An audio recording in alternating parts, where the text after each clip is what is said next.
What's going on YouTube? It's your boy Visionary Taj. Today we're going to be reacting to a talking hat, the absolute worst gamer deaths of all time. Or ever. But I love watching these types of videos. They're informative. They could be entertaining.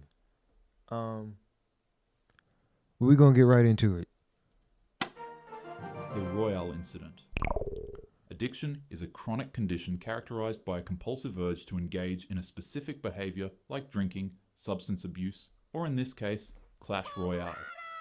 A young man had grown that so fucking attached Clash to the mobile Royale. game that it became That the game that center they're of his always life. sponsoring. He was a level 9 and was already at 3,600 trophies, which 3,000, honestly is fuck. pretty impressive considering that this took place back in 2016. In those times, having just 3,000 trophies would literally place you in the highest arena. To put it into perspective for today's time, it'd be like getting to 15,000 trophies when you're just a level 12. In other words, he was a sweat. Each victory Just say gave him that. Yeah, rush he of was a validation, sweat. and each loss felt like a personal failure. His days revolved around the climb, pushing trophies, upgrading cards, and chasing more wins. Over time, Oh my his God. joy turned into Obsessed obsession. with Clash The Royale. game It's that crazy. once entertained him slowly began to consume him. It was no longer just Clash Royale, the app was now his life. He took everything Bro. personal. Unfortunately for him, on one fateful night, the man would become overwhelmed by the two cards he absolutely hated the most in the game, Elite Barbs and Hog Riders.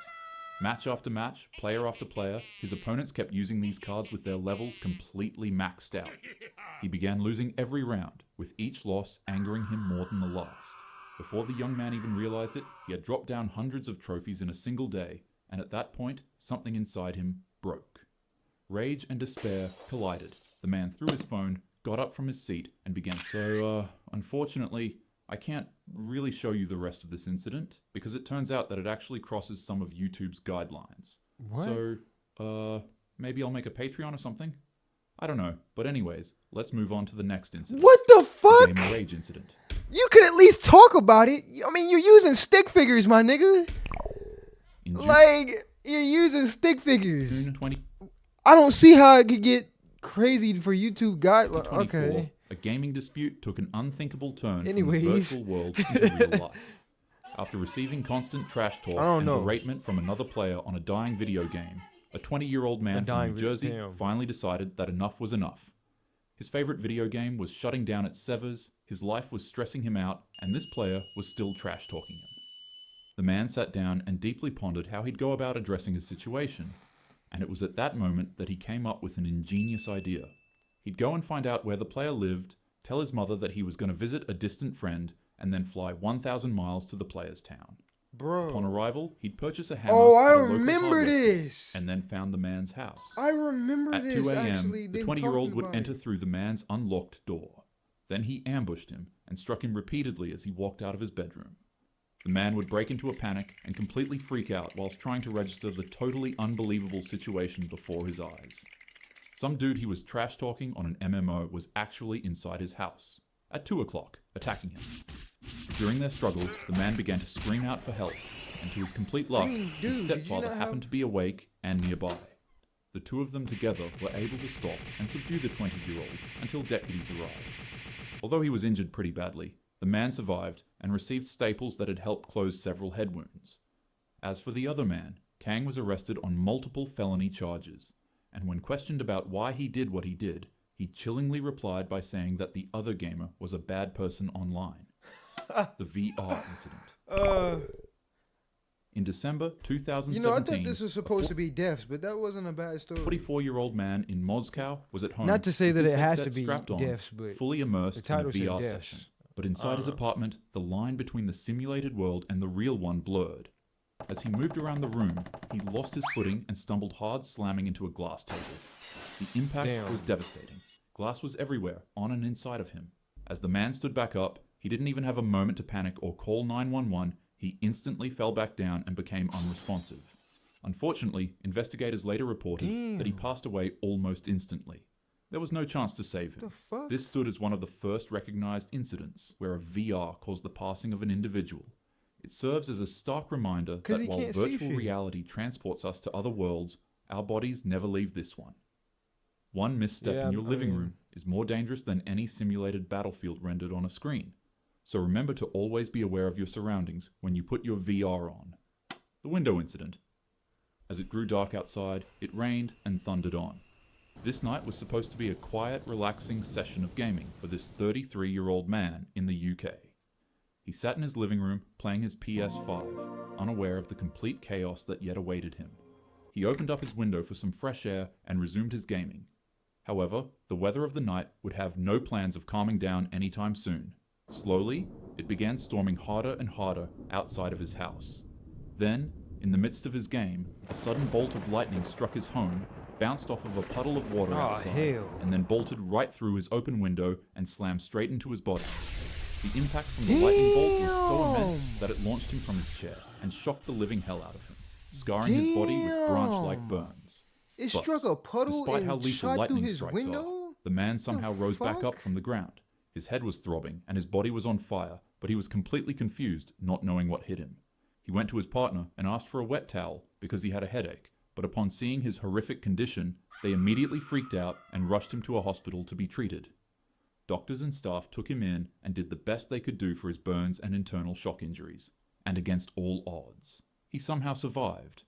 Even though he didn't figured pass he would away, survive. I couldn't imagine how absolutely horrifying it must be for you to be playing video games in the safety of your living room 1 second and then getting struck by literal lightning the next second. Ironic. No, not just getting struck by lightning. Getting struck by getting struck by lightning in your fucking house. What? Oddly enough, the man was playing Stray, and if you're not familiar with that, it's a game where you're a cat trying to find its way back to its family through, you guessed it, a thunderstorm. The Roblox incident. Ironically. In the fall of 2024, a boy whose only escape was Roblox found their world warped into something unrecognizable. What had once been a game of building, laughing, And they say God and doesn't running have a sense of soon humor. became the doorway to a disturbing nightmare. As the youngster continued his gaming, he'd stumble across another friendly gamer in the chat. But on the other side of the screen was Tara Alexis Damn, I thought that was my Discord going off for a 36-year-old woman second. from Pensacola, Florida. And unfortunately, she wasn't just The another fuck? player. She was something far more nefarious. Was that my The Discord? woman reached into the child's loneliness and began speaking to him as if she were a close friend and someone who deeply understood him. She took her time and earned his trust. Okay, no, we and then good. she revealed her true intentions. She began instructing him to harm his family members. She told him to burn his younger sibling with scalding water and to Bro. violently throw him at the tile floor. Okay, If okay. his parents That found shit out, keep getting she me, commanded him to low-key. sneak into their room at night and to do away with them. She would go on to tell him to burn their house down with aerosol and matches. But when the youngster attempted the first of these vile instructions, deputies immediately arrived to the house. They found that some of the parents' sheets were covered in spray and questioned why he was hurting his younger sibling. Paralyzed in fear, the truth finally spilled out. The kid admitted that there was a woman online who was telling him that he had to do what he was doing. It was revealed And that this why he vile witch decided to used a fucking children's listen. game to puppeteer a child into attempted. Sykes was arrested and charged with multiple felonies. I like the way he He was drew held her. without bond and now faces That's fairly decades in accurate. prison. Thank God. There are countless stories like these on platforms like Roblox. If you're young, do not talk to strangers. And if you have younger siblings, monitor them. Look, and this is why always we check don't up play on them Roblox. personally to ensure I'm that they're sorry to safe everybody and that happy. plays Roblox. If you watching The this Hammer. video, but It was be supposed to careful when you just play that another game. night, That's all I'm gonna until say. a game turned into a motive for. In Russia, a young man was told by his parents to stop staying up all day and playing computer games overnight. His mother took away his keyboard, hoping to enforce some discipline, but unfortunately, his obsession was darker than anyone realized. That night, while his father slept, the youngster crept into his bedroom with a sledgehammer. Yep, he literally showed up with a 20-pound sledgehammer. He Bro, carefully what covered the his father's head with a plastic bag to ensure no mess would be made. Then he lifted up the heavy tool and swung it down at his head. He struck him woefully with 6 brutal swings. And sadly, his father would never wake up. Even though it was his What mother the who took away his fuck? keyboard, he decided to attack his father instead because he was afraid that he'd wake up and stop him. After the vicious ambush, he demanded his keyboard back from his mother. He then went to his room, locked the door, and went straight to his computer setup, where he would engross himself in an endless binge of gaming for hours until police were called. Thankfully, He was arrested and formally charged for what he did to his father. Relatives described him as reclusive, spoiled, and completely lacking discipline. Hell With his nah, father dude. gone, he had finally believed that he was the head of the family, but bludgeoning your father with a hammer so that you can play games doesn't make you into a man. Hold up, Unfortunately, hold up, hold up, hold up, hold up, hold up. Let me take this real quick. Hold on. My fault, y'all. I had to take that call. it sort of makes you the opposite. Video games exist as some of the best entertainment out there in the world. They're fun, immersive, and detailed. But safety is more important than fun and immersion. Don't speak to random strangers on the internet. Don't let your gaming become compulsive and uncontrollable. And definitely don't let games make you so mad to the point you start physically attacking people. Game right and game safe. With that being said, I can absolutely destroy any one of you in a Clash Royale match. That's your problem, not mine. Now have a happy That's day. cap. You can't destroy my plan. I don't even play Clash Royale. He always want to put puppies and shit and kittens and fucking ducks at the end of his videos. Try to make it soften the blow a little bit. But that'd be it for this video. These videos, like, see what I'm saying? They entertaining, even though they could be horrific at times. But like, comment, subscribe, you know, all that good shit. We out.